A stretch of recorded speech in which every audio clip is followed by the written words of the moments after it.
yang namanya Negara Kesatuan Republik Indonesia. Masih berhadapan dengan para penjajah, para tokoh negeri ini istiqomah dengan Palestina. Bahkan pendiri organisasi terbesar Nahdlatul Ulama NU, Hadratus Syekh Haji Hasyim Asy'ari itu luar biasa, Pak, bersama Palestina. Jejak sejarahnya ada, mendukung perjuangan Palestina. Walaupun orangnya bahwa dijajah, Pak, tapi terus pertemuan-pertemuan yang levelnya internasional itu ada, Pak. Siapa lagi tokoh kita dahulu?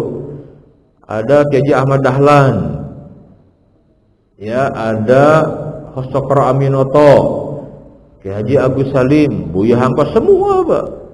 Semuanya bersama Palestina. Bahkan dari presiden pertama kita saja, Pak Soekarno itu kalau udah Palestina paling kenceng itu. Bung Karno, Pak, kalau sudah bicara Palestina tegas sekali, Pak. Dan dia anti Israel. Terus Soeharto juga sama. Luar biasa ini.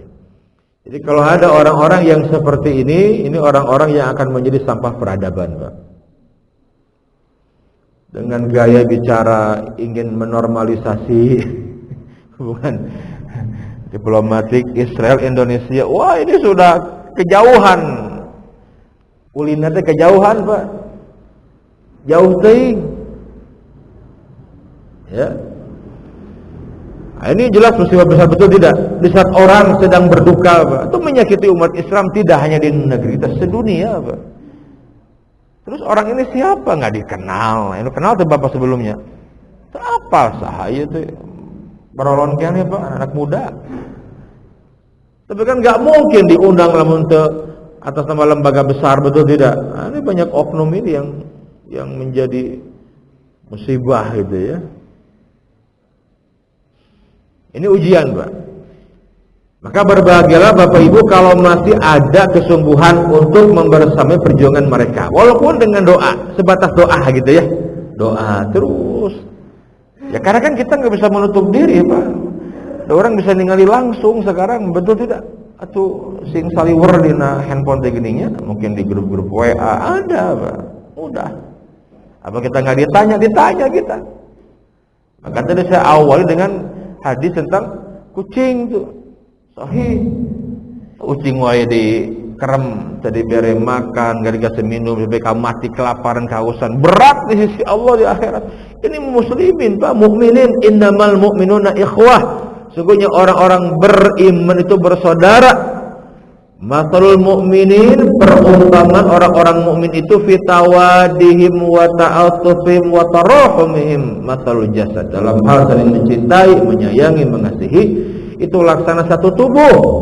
Idza syaka minhu udhun, apabila satu anggota tubuh merasakan sakit, tada'a lahu sairul jasad bis-sahari wal humma, maka pasti semua anggota tubuh merasakan sakit. Minimal apa kata Nabi yang mulia? Demam, gak bisa tidur, Bu. Jadi kalau kita setiap makan ingat mereka, ya Allah, kita dengan mudah makan, bunyi. Mereka mah gak mudah, Ibu. Sampai ada yang mencari di tong-tong sampah. Sampai ada yang makan, nangis kita, Pak. Tetapi mereka tangguh dengan ujian itu. La yukallifullahu nafsan illa wus'aha. Tidak mungkin seseorang diuji kecuali dia mampu. Itu mereka tuh imannya luar biasa, Pak. Maka nggak ada mengeluh. Sedih mah wajar, Pak. Menangis ketika anaknya syahid, wajar tidak? Ya wajar menangis. Tapi aja menangis ketika putranya Ibrahim meninggal dunia, betul tidak? Menangis, manusiawi. Tapi mereka tangguh, Pak. Nggak ada mengeluh, nggak ada. Kalimat qadarullah masyafa, sudah Allah takdirkan. Radina billah, kami ridho dengan semua keputusan Allah. Itu kalimatnya luar biasa, ya, luar biasa. Nah, hadirin sekalian, apa yang mereka perjuangkan sampai setangguh itu iman mereka. Kita belajar kepada mereka harusnya, Pak. Betul tidak? Iman, belajar iman, Pak. Ternyata kuncinya karena mereka memahami kedudukan, keutamaan, kemuliaan yang sedang mereka perjuangkan. Apa? Pembebasan Masjidil Aqsa. Kira-kira Bapak Ibu, kalau masjid yang kita cintai ini Pak Kiai, ini kita cinta tidak dengan masjid ini jamaah? Cinta tidak? Cinta tidak? Pastilah. Apalagi yang mengikuti perkembangannya ya, sekarang sudah mewah, sudah nyaman, betul tidak? Masya Allah, indah sekali, sholatnya nyaman, bersih.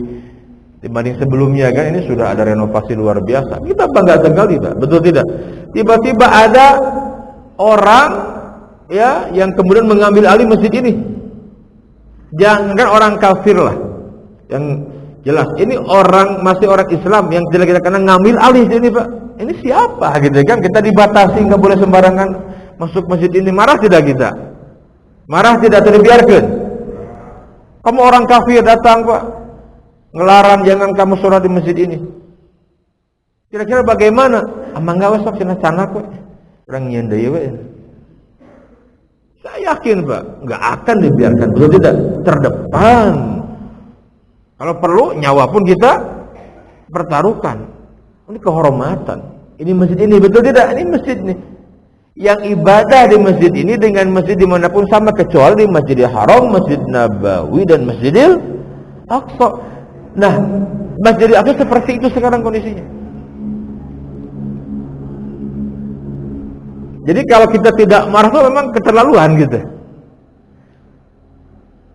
Nah jadi kenapa mereka tangguh? Karena mereka sedang memperjuangkan masjid yang mulia Pak. Enggak sekedar hayang merdeka negaranya, tidak. Buat mereka itu nomor sekian. Tetapi bagaimana Masjidil Aqsa bisa kembali? Makanya enggak mau. Karena memang Yahudi zalim, Israel itu. Kalaupun diberikan solusi dua negara, gitu kan? Tapi udah anggar ujungnya pihak Palestina dan Aqsa oleh mereka. Makanya mereka buat apa? Makanya tidak ada kecuali lawan kaum penjajah gitu. Nah, jadi sekalian, kita harus memahami tentang kemuliaan Masjidil Aqsa, Pak. Saya terus mengkampanyekan ini karena agar minimal kita punya hujah di hadapan Allah gitu loh. Dan serius membelanya, Pak. Sekarang mah lintas apa namanya, sudah tidak ada sekat lagi. Dengan zaman sekarang makin mudah gitu. Bahkan memberikan bantuan pun mudah. Walaupun sekarang belum bisa masuk secara maksimal, tapi pada waktunya insya Allah akan masuk. Yakini itu. Hadirin sekalian, ini masjid yang luar biasa Pak, yang dibangun seumur peradaban umat manusia. Pak Kiai, ini masjid sudah berapa usianya Pak Kiai? Ya, seabad tuh masjid ini dibangun. Dari awal. Sudah berapa puluh tahun Pak? Para sesepuh? Ada yang sejarahnya tidak? Ada setengah abad? Masya Allah, setengah abad kurang lebih 50 tahun atau langkung? Langkung. Berarti ini masjid punya nilai sejarah, betul tidak? Bukan karek kamari kan, luar biasa, masih berdiri, masih makmur, bahkan makin makmur gitu. Masjidil Aqsa itu Pak dibangun dari semenjak ada peradaban umat manusia. Ya, ini kita kan nggak tahu sebelumnya, nggak punya pengetahuan. Kalau tidak Allah mengutus Nabi yang mulia, Nabi Muhammad Sallallahu Alaihi Wasallam. Nah, Nabi yang mulia diberikan ilmu oleh Allah gitu. Suatu hari Nabi yang mulia ditanya oleh sahabatnya, siapa namanya? Namanya Abu Dzar Al-Ghifari radhiyallahu taala anhu. Kata Abu Dzar, "Ya Rasulullah, ayu masjidin wudi'a fil ardi awwalan?" Masjid apa ya Rasulullah yang pertama kali dibangun di muka bumi ini? Pertama loh Pak. Nabi menjawab, Al-Masjidul Haram. Masjidil Haram. Ya. Ini mengkonfirmasi turunnya ayat di surat Ali Imran. Ya, di surat Ali Imran itu Allah Jalla wa Ala berfirman tentang Masjid Al-Haram yang di dalamnya ada Ka'bah Al-Musyarrafah. Allah Ta'ala berfirman, di ayat 96, inna awwala baitin wudi'a lin-nas lalladzi bi Bakkata mubaraka wa hudan lil alamin. Inna awwala baitin, sesungguhnya rumah ibadah yang pertama kali dibangun, wudi'a lin-nas, untuk beribadahnya umat manusia, lalladzi bi Bakkata mubaraka, adalah Baitullah yang terdapat di Bakkah. Itu nama lain dari kota Mekah, yang diberkahi, wahudan, dan menjadi petunjuk, lil alamin, bagi seluruh alam. Ya, Nabi ditanya, Nabi jawab, ini turun ayat ini ya Pak, ya, surat Ali Imran. Kata Nabi, al masjidul haram, yang di dalamnya ada Ka'bah al-Musharrafah. Abu Dzar penasaran, nanya lagi, Tsumma ayyun ya Rasulullah, kemudian setelahnya masjid apa lagi?